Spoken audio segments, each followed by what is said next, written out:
آپ یہ بتائیں اس کو 14 سال قید کی، جس کو ایک ٹویٹ سے جس کے ڈرتے ہو، اور آپ جواب میں اس کو 14 سال قید دیں، پھر بھی کہتے ہیں اخلاقیات اور زمرے کا بڑا دھیان رکھنا. ابھی آگے بتاتا ہوں نا آپ کو، آپ آپ کو اندازہ ہوگا کہ میں کس بنا پر وہ تمام باتیں کر رہا ہوں. تو بہرحال سلمان اکرم راجہ صاحب ادھر تھے، فیصل چودھری صاحب تھے، بیرسٹر گوہر صاحب تھے، عمران خان صاحب کی بہنیں بھی ادھر موجود تھیں. ہمیں سب نے کہا ہمیں اس کیس سے کسی قسم کا کوئی خوف نہیں ہے. ہاں، اور سیکورٹی جو اتنی زیادہ تھی اس سے ذرا تھوڑا پتہ نہیں کیا ہونے والا ہے، لیکن بہرحال یہاں چیز تھی. یہ تو میں نے آپ کو بتایا کہ آپ نے بالکل اس کی کوئی کہہ رہا ہوں کوئی خاص، میں کہا 2% کی میں نے بولا اس طرح کوئی عزت نہیں ہے، اس کی کریڈیبلٹی نہیں ہے. اچھا میں ذرا اس کے ساتھ آپ کو ذرا سپریم کورٹ پہلے نتھی کروں، پھر آپ کو میں بتاؤں گا کہ اس کیس سے متعلق صبح صبح اخبار میں دیا کیا ہے، اور وہ اتنا اہم ہے کہ مجھے اور آپ کو سمجھنے میں کم از کم کوئی پرابلم نہیں ہے. آج سپریم کورٹ میں آپ کو پتا فوجی عدالتوں میں سویلینس کے ٹرائل سے متعلق تھا، تو آج مزید بنجی ٹھوکی ہے. جی ہاں، سپریم کورٹ کے ججز نے جو سوال اٹھا دیے نا، اس کا کسی کے پاس جواب ہی کوئی نہیں ہے. خواجہ حارث صاحب آئیں بائیں شائیں کر رہے تھے، اور آج رولز فیئر ٹرائل کا مکمل پروسیجر فراہم کیا ہے، خواجہ حارث صاحب بتا رہے تھے.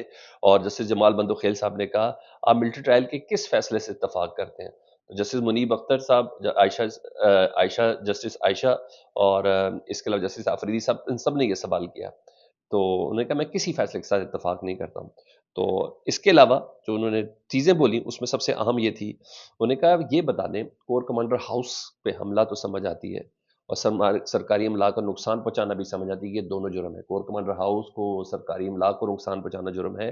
لیکن جنہوں نے سپریم کورٹ پر حملہ کیا تھا، یعنی یہ نواز شریف صاحب، مسلم لیگ نون، انہوں نے کہا جنہوں نے سپریم کورٹ پر حملہ کیا تھا ان کا کیا کیا آپ نے؟ ذرا بتائیں خواجہ عارف صاحب. سپریم کورٹ کی کوئی سینکٹیٹی نہیں ہے. یہ عدالت نے سوال کیے آج وزارت دفاع کے وکیل، یعنی میں آپ کو یہ بولوں کہ فوج کی نمائندگی کرنے والے وکیل، انہیں کہ اس کا کیا کیا آپ نے؟ اور پارلیمنٹ پہ حملہ کرنے والا کو ٹرائل کیوں نہیں ہوا؟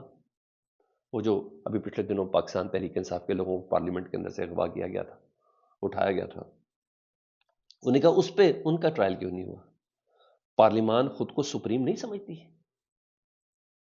اور یہ آئینی بینچ نے تمام سوالات کیے. بہرحال فوجی عدالتوں میں سویلین کے ٹرائل سے متعلق سماعت پیر کے روز تک کے لیے ملتوی کر دی گئی ہے، اور جج صاحب جسٹس امین الدین صاحب کہتے ہیں کہ پیر کو پورا دن اس کیس کی سماعت ہوگی، اور خواجہ حارث صاحب نے کہا ہے کہ منگل تک کیس کو لے جائیں.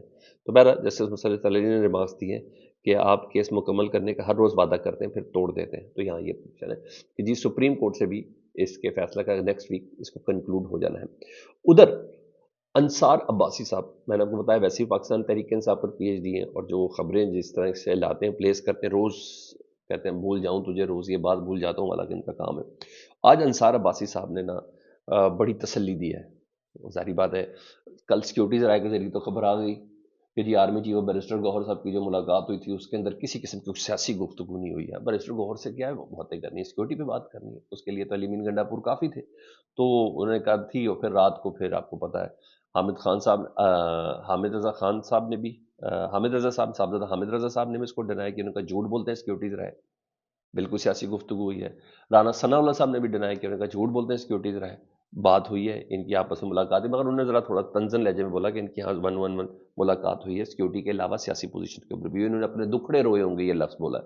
تو وہاں بات نہیں چلی، پھر انہوں نے کہا کہ انصار عباسی صاحب آپ کچھ بولے.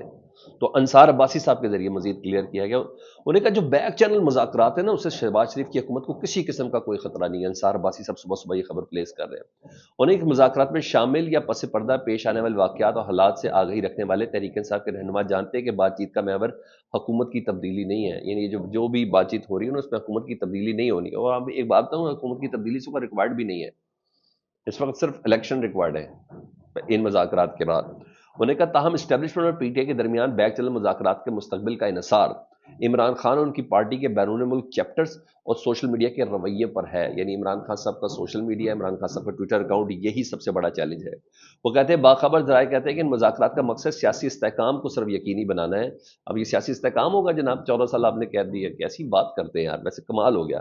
ایک طرح موجودہ نظام کے تسلسل کو یقینی بنایا جائے گا، دوسری جانب سے تحریک انصاف کے لیے سیاسی جگہ بھی پیدا ہوگی. یعنی شرط یہ ہے کہ صرف تحریک انصاف کو سیاسی جگہ دینی ہے، وہ اپنا منہ بند کر لیں، ان کا سوشل میڈیا اکاؤنٹ بند کر لیں. اور وہ سوشل میڈیا اکاؤنٹ بند کرے گا جس نے 2000 کینڈیڈیٹس، جی ہاں 2000 کینڈیڈیٹس کا بتایا تھا 8 فروری کو، اس سوشل میڈیا کو بند کریں گے جس سوشل میڈیا نے 8 فروری کا الیکشن جتایا تھا پاکستان تحریک انصاف کو، اس سوشل میڈیا کا بتائیں گے جس نے 2000 انتخابی نشان ایک ایک کے گھر میں جا کے باور کرایا تھا، رجسٹر کرایا تھا کہ بھائی یہ ہے پی ٹی آئی کا کینڈیڈیٹ، اس کو آپ نے جا کے ووٹ دینا ہے.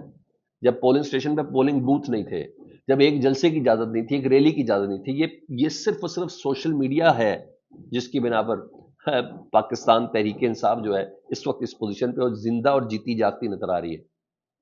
تو بہرحال وہ کہتے ہیں ہزاروں خواہش ایسی کہ ہر خواہش پر دم نکلے، بہت نکلے میرے ارماں لیکن پھر بھی کم نکلے. تو انہوں نے کہا بہرحال انتہائی اہم افراد کی شناخت ظاہر نہیں کی گئی، لیکن جیل میں عمران خان صاحب نے بیرسٹر گوہر سے ملاقات کے بعد صحافیوں کو بتایا کہ بیرسٹر گوہر اور علی امین نے آرمی چیف سے ملاقات کی ہے اور عمران خان صاحب کافی خوش تھے اس پیش رفت سے. بیرسٹر گوہر نے مزید کہا کہ علی امین گنڈا پور آرمی چیف سے ملاقات کے بارے میں بریفنگ دیتے ہوئے کہا کہ انہوں نے ان کی جماعت کو اداروں کے ساتھ تصادم اور کشیدگی کی سیاست ختم کرنے کا عمل ثابت کرنا پڑے گا. یہ کہا گیا ہے علی امین گنڈا پور صاحب کو کہ پاکستان تحریک انصاف کو اداروں کے ساتھ تصادم اور کشیدگی کی سیاست ختم کرنے کا عمل ثابت کرنا پڑے گا. اور یہ بھی انہوں نے کہا کہ تحریک انصاف کے اندر عمران خان اور فوج پر تنقید کرنے کی پارٹی کے سوشل میڈیا کی پالیسی کے حوالے سے تحفظات بھی موجود ہیں. اب کہتے ہیں تمام نظریں عمران خان کے ایکس اکاؤنٹ یعنی سابق ٹویٹر اور پارٹی کے سوشل میڈیا پر مرکوز ہے. پی ٹی آئی کی ایک رہنما نے نام ظاہر نہ کرنے کی شرط پر اس نمائندے کو بتایا ہے کہ عمران خان سے بھی وہ توقع رکھتے ہیں. واہ کیا بات ہے.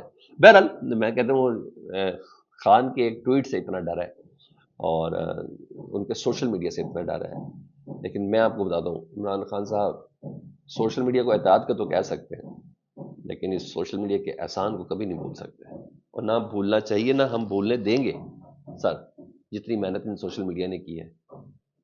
فیڈ بیک سے متعلق ضرور آگاہ کریں. اپنا بہت زیادہ خیال رکھیں. اللہم صلی علی محمد و آل محمد.